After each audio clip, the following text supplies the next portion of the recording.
I'm Colin Jackson, former hurdler.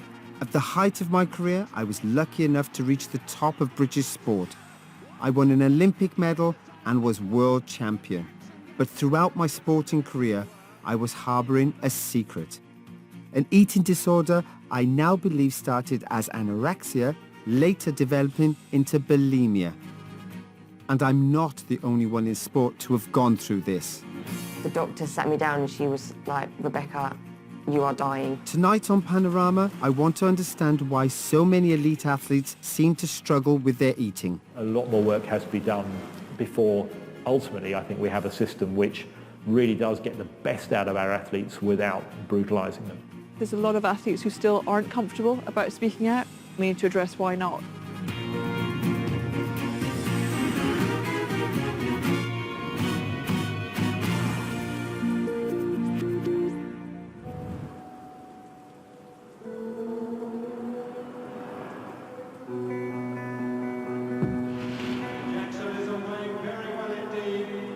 To get in the mindset of an elite athlete, you've really got to understand obsession.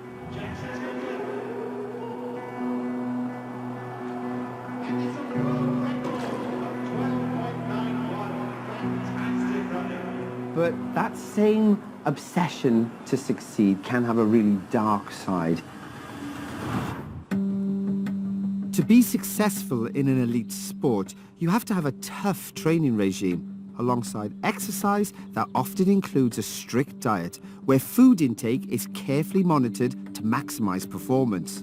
Between 1993 and the early 2000s, my drive to run faster led me to believe I needed to be lighter too. I was at the peak of my career. The only thing that I thought mattered was winning and setting world records. This intense focus on exercise and controlled eating led to damaging behaviors. At the time, I was restricting myself to a dangerously small amount of food, around a quarter of what I now know was needed to fuel my training. I really believed that I had to be as skinny as I possibly could to succeed. But actually, it wasn't helping me win. It was damaging both my body and my career. And I know from personal experience that eating disorders like anorexia and bulimia are a problem across many more sports. People with anorexia try to keep their weight as low as possible by not eating enough food, exercising too much, or both. People who have bulimia go through periods where they eat a lot of food in a short amount of time and then make themselves sick or use laxatives. Over-exercising can be a symptom too, one that is often missed. For my mum, Angela, and my sister, Suzanne, it must have been impossible. On the one hand, watching me win medals, whilst on the other, I was physically fading away. At any stage did you think, what is happening to this boy? After the World Championship, because you said to me, when I said, look at this, Colin, look at this picture, and you said, Mum, I am skinny, aren't I? So I remember the headline in the New York Times at the time is saying that the skinny Brit has broken, yes. And I was like... Oh, they actually said a little Brit, yeah. I ended up having that sense of, okay, if I eat too much, if I binge with food, I've got to throw up. If I've got to be, I've got to throw up. It moved into bulimic tendencies. Because I was winning, because I was running faster and breaking records, the only thing I put that down to was keeping slim and weight loss. But the eating disorder didn't just impact my weight, it had other effects too. You could never sleep. I could never sleep. So you were always awake, and even though you had no energy, really no energy, you couldn't rest. It's very disturbing actually, because I think young people who are doing that and they don't have the level of concern around them, I think it must be, well, it could be life-threatening. And that's no joke. For my family, it was clearly terrifying to see the damage I was doing. For me, it was exhausting. I was in a constant battle with myself. It's something I didn't talk about with anyone. There has been very little research in this area, but the largest study to date suggests that elite athletes are far more likely than the rest of the population to develop an eating disorder. 20% of female and 8% of male athletes had an eating disorder. That's 2 times higher in women and 16 times higher in men than the wider population. And the damage eating disorders do can be massive. It can affect the hair, teeth, skin, and digestive system. The cardiovascular system can suffer too. At their worst, eating disorders like anorexia can be deadly.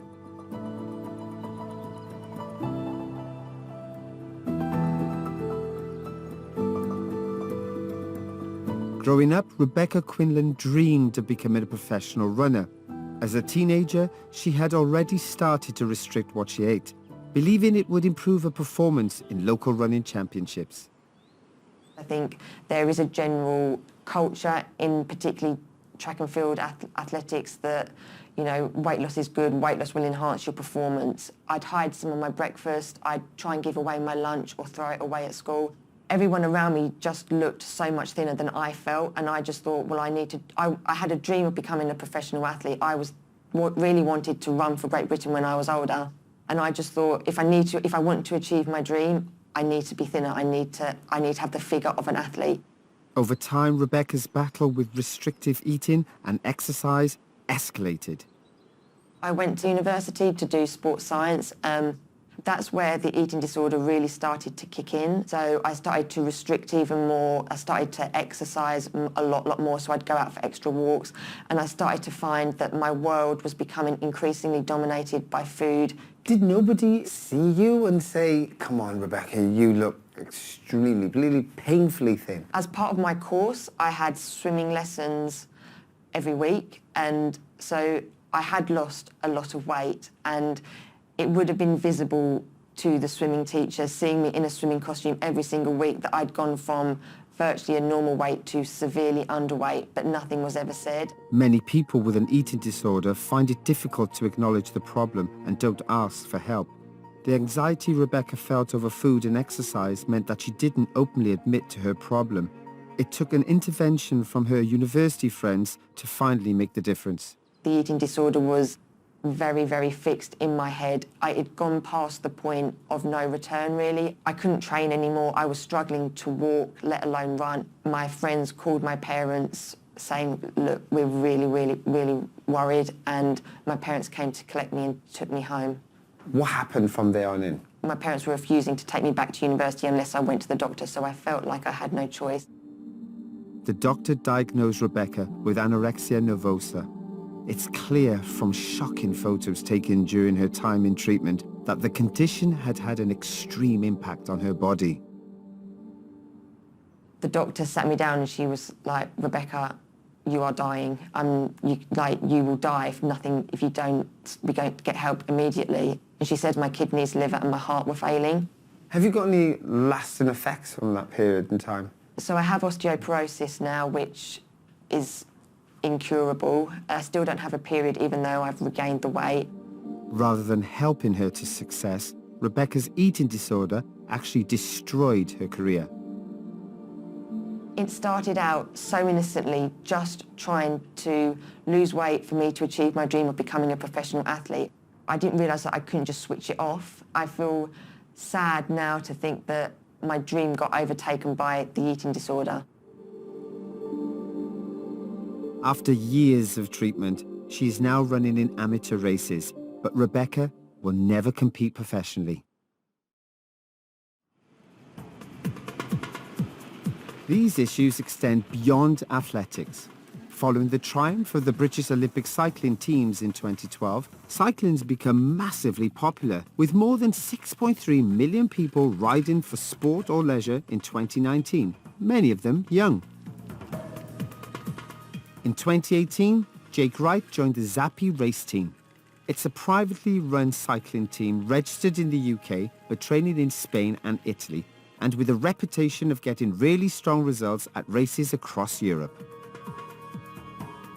Before he joined, Jake signed a contract agreeing to live in a house with his teammates where manager and coach Flavio Zappi would provide all the food. He was sent a meal plan showing the type of things he could expect to eat, but there were almost no details on the quantities. There you go. How are you, boys? On the limit.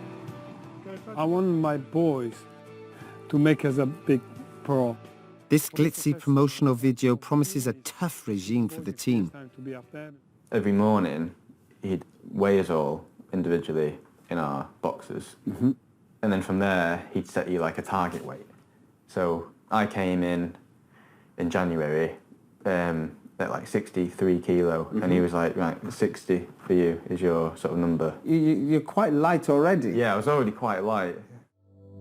But Jake says he didn't have an issue with his weight and diet before joining the Zappi team. I paid attention to my eating because I was an athlete. I didn't obsess over it. I weighed myself probably more than your average kid, but not in a way of I need to get down to this weight. It was more in a way of tracking. After joining the team, Jake says he had concerns about the amount of food Flavio Zappi bought for members to cook for each other and take on training rides. It was very restrictive on carbohydrates and fueling in general. But no matter what the training we had, like the food would be given on a 2-hour ride would be the same as what we were given on a 5-hour ride. Oh, okay. So the nutrition wasn't really geared to the training we were doing. So I'd lost weight quite fast. Flavio Zappi told Panorama that a variety of healthy and appropriate food is always available and athletes can choose how much or little to eat. But Jake says he and his fellow teammates would sometimes resort to what felt like drastic action to get more food. Any opportunity where the manager wasn't here, we'd sneak off to a supermarket and people would hide it in different places. So we wouldn't really risk having it in the house because, I wouldn't anyway, because he would look through our bags. Flavio Zappi told Panorama he wouldn't go through bags but accepted that certain foods may be confiscated. So people will be thinking if you belong to this team, they're not keeping you there like you're in prison. So if you felt like you were not able to do what you want to do, to eat well, etc., why do you hang around? It didn't feel like I could run away. I felt like I was trapped on the team, to be honest. I felt like if I went home, then he's cracked me then. The environment of the team was to lose weight, and the advice was always to go faster, be lighter, not train more, is always eat less. I think the environment of the team definitely encouraged me to eat that way. Flavio Zappi confirmed that he sometimes advises athletes to reduce their body fat, but added that many increase their weight during training. After 10 months, Jake left the team and sought help. His doctor diagnosed a condition normally associated with disordered eating and exercise dependency, a condition that can affect things like bone health and immunity. I got really ill because my body was on the limit. I met a dietitian who wanted to do some testing to see what sort of state my body was in. So I did a scan. What did the scan entail? You'd lay down on a flatbed and a machine would pass over you, and it would it could look inside you sort of like by an X-ray and separate your lean body mass to your bone tissue and your organs and stuff like that. So it could tell you what percentage body fat you've got, how strong your bones are, your bone mineral density, and that's what they wanted to look at. And it said mild risk of osteoporosis, like now. I was only 20, 19. So I was like, my bones were quite weak for my age. I realised that my body had started to shut down, really. Flavio Zappi also told Panorama that the team's nutritional plans are regularly verified by leading doctors and nutritionists involved in the sport at the highest level, and the nutrition is specifically tailored to the training. But he said that when athletes cook for themselves, they decide what and how much to eat. He added that through his years of training, he has learned that frequent weight checks can pick up overtraining, undertraining, flag concerning weight gain or loss, and indicate potential sickness. Rachel Morris is a former Paralympian and has competed at an elite level in both cycling and rowing, winning gold in the 2008 and 2016 Games. She was first diagnosed with anorexia when she was 18, which later developed into bulimia. When she started her Paralympic sporting career, she says she was very honest with her coaches about her difficulties with food. I had said to them at the beginning that I knew the times I'm going to struggle with it. In the run-up to the Rio Games, training with the GB Paralympic rowing team, Rachel says she was so worried about her eating that she went to see a member of staff to ask for help. Rachel says she was shocked by the response. She says that she was told she was a nutter. The biggest thing I took out of it was that I was the weakest link in the team, and I was the one that, if I cracked, I was going to be the one that let the whole team down. So you're going into the biggest competition of your life in that sense, in this sport, and the pressure's on for you to win a gold medal. They understand that you're coming in with a problem, and the response you got was you're a nutter and you're the weakest link in the team. Yeah, those comments are not throwaway comments. British Rowing denied that anybody was called a nutter and told Panorama there were no weak links on the Paralympic team. Rachel says she trained alongside other GB rowing teams where members sometimes went to great lengths to hit weight goals so they could compete. You've got the athletes who don't make their weight and so are in a room the morning before they get weighed, a hotel room where you've got indoor rowing machines inside with a heater on and then with, you know, black bin liners over you, and that's acceptable to sweat off that weight to be able to drop that last half kilogram, whatever it is, to be able to meet the weight for your race. To me, that's just an eating disorder factory. And a coach would possibly be coming to the room just to make sure that they were going to make the rows. They know that, yeah, absolutely, they're standing there. It's part of the hotel booking. So not making that weight in that particular way, could that encourage eating disorders, you feel? I strongly believe that absolutely it can. So at your training centre there, how prevalent in your opinion was eating disorders? I think that there are a serious number of athletes who are either struggling with disordered eating or a specific eating disorder. So you definitely weren't on your own? No. British Rowing told Panorama they take all aspects of athletes' health and welfare very seriously. They say they believe that currently none of the athletes in their senior squads have declared or known eating disorders and cannot categorically deny the anecdote about bin liners, as an athlete may have done this without informing staff or coaches. So how do you balance sporting success, the need to protect both the physical and mental health and strength of athletes? One country that believes they might just have found the answer is Norway. Since 2015, athletes representing Norway in 4 major sporting disciplines, including athletics, must obtain a health certificate before they're allowed to compete internationally.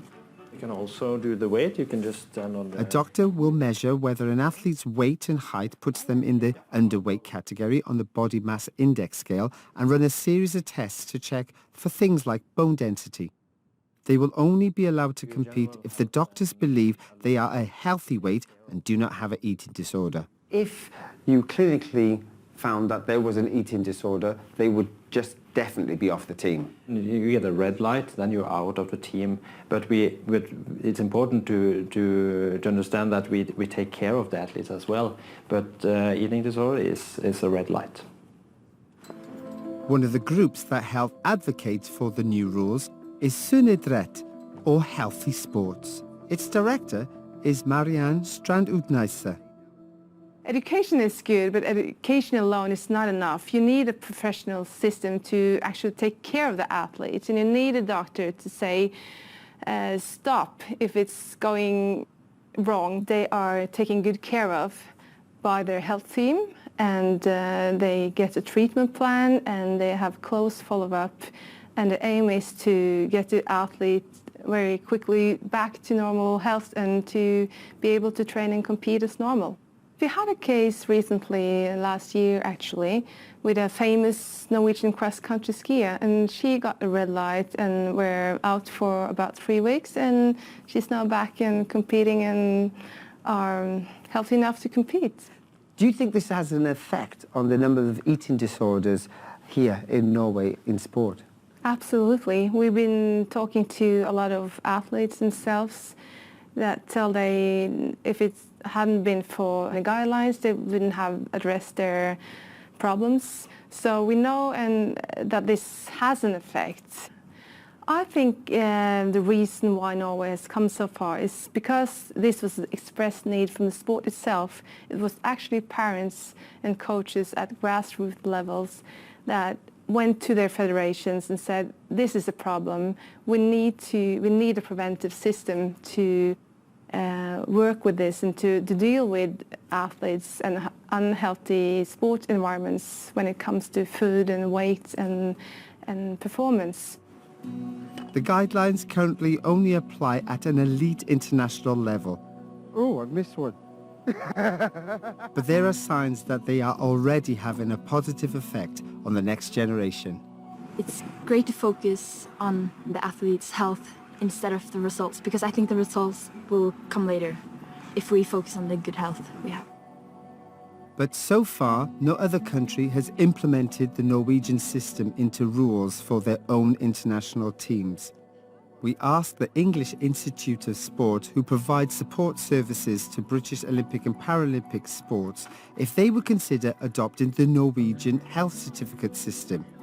They told us that their individual approach to working with an athlete on a more personal basis is a more suitable approach to providing support, and said just under 1% of recent referrals under the athlete medical scheme were for eating disorders, but noted that this figure only shows part of the picture. So should British sports adopt a far tougher interventionist approach to eating disorders? Ed Warner was chair of UK Athletics from 2007 until 2017. I think it's a great idea. A lot of money goes into elite sport in Britain.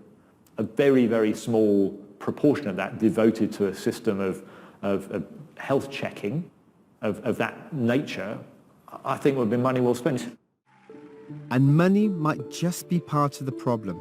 Since 1997, cash from the National Lottery Fund has revolutionised elite British sport. The money is delivered by a government organisation, UK Sport.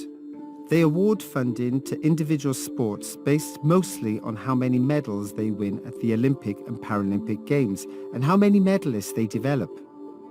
In the 23 years since they were set up, Team GB has been transformed, jumping from 36th on the medal table at the 1996 Olympics to second, only behind the USA at the 2016 Rio Olympics. But the flip side of these targets is that when teams don't meet them, they are penalised. GB Badminton, for example, lost all of its funding for 2 years in 2016 after a poor performance at the 2012 Olympics, despite a bronze medal win in Rio. Some believe that this winner-takes-all mentality may have had unintended consequences for athletes' welfare. Ed Warner has seen firsthand the impact this can have. I've seen intense pressure placed on coaches and on their athletes to get onto a funding list and then to get onto a British team. If someone says to you, you're not quite ripped enough, you're not quite conditioned enough, you're eating too much, that'll make a tenth of a second's difference in 100 metres. You might be tempted because you want to succeed. A lot more work has to be done before ultimately I think we have a system which really does get the best out of our athletes without brutalising them. If you're going to have a system with limited funds, they have to be distributed somehow. I personally think there's a little too much focus on a winner-takes-all mentality. You've got to win a medal. UK Sports has to encourage the governing bodies to believe that judgments will be formed on them on something other than just medals. UK Sport is currently awaiting the findings of an independent report into a number of allegations of abuse made by gymnasts, including concerns about eating disorders within the sport. Dame Catherine Granger is chair of UK Sport. She is one of Britain's most celebrated Olympians, having won 5 rowing medals and has trained with Team GB's rowing team. So does she think that the pressure to achieve medals for funding is contributing to culture issues across British sport? So Catherine, many athletes will be thinking that there's absolutely no compromise. It's a winner-take-all situation. And there's no flexibility. We want medals, and that's the most important thing. Is that true? Well, we're in high performance sport. I think athletes want medals, you and I wanted medals, coaches want medals, but is that the only thing that matters? Absolutely not. How those medals are won are crucial and will be looked at as much as what the medals are won.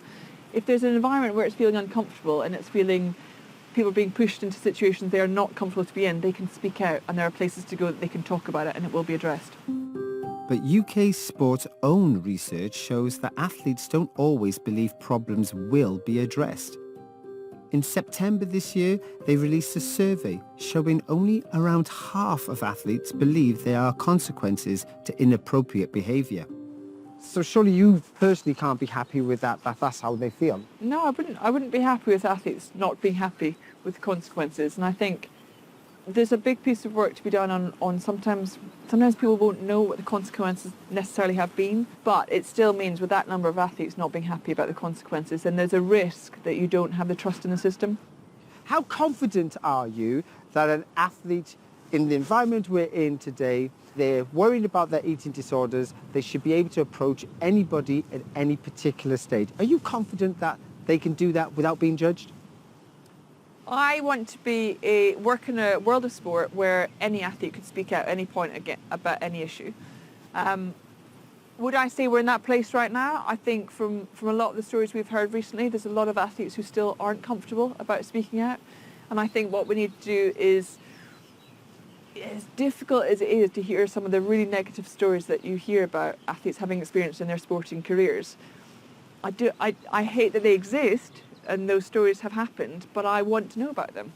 I still think the vast majority have had a very fulfilling, brilliant time. But for those ones who haven't had that opportunity, then we need to address why not. And the more we hear about the issues that are there, the more we hear the challenges, the more we hear about the blocks to having athletes having a positive experience, the more we can address them. Is there any punishment that can go to a particular sport if they don't adhere to these principles that you're talking about? If, in worst case scenario, if a sport wasn't to meet the right standards that are involved in the funding agreements that we have with them all, the ultimate thing that UK Sport could do is withdraw funding from a sport. It's very rarely used, but I think one of the biggest things is that to work in partnership with the sport. In the face of criticism of its funding model, UK Sport has said that after the Tokyo Olympics, it will change how it awards cash to individual sports, saying that success won't just be based on their medal performance. I think what you see increasingly is not just that the performance are still key, it's still about really wanting to see inspirational moments through Olympic and Paralympic success. That will always be the heart of what we try and invest in. We want to get to the place where every athlete comes into a high-performing system, however long they can stay in it for. They might achieve every dream they've ever wanted to, they might not. We can't all achieve everything we hope for, that's the sad truth. But they still leave at the end of however many years they've managed to stay in it, saying, do you know what, I'm better for being in that time. I realise how lucky I am that I am now well. For too long, it feels like British sport has turned a blind eye to eating disorders, and with a recent medal success, it's easy to see why. Next year, hopefully, there will be an Olympic Games in some shape or form. In the meantime, Britain's sporting authorities have an opportunity to really face up to eating disorders and take action.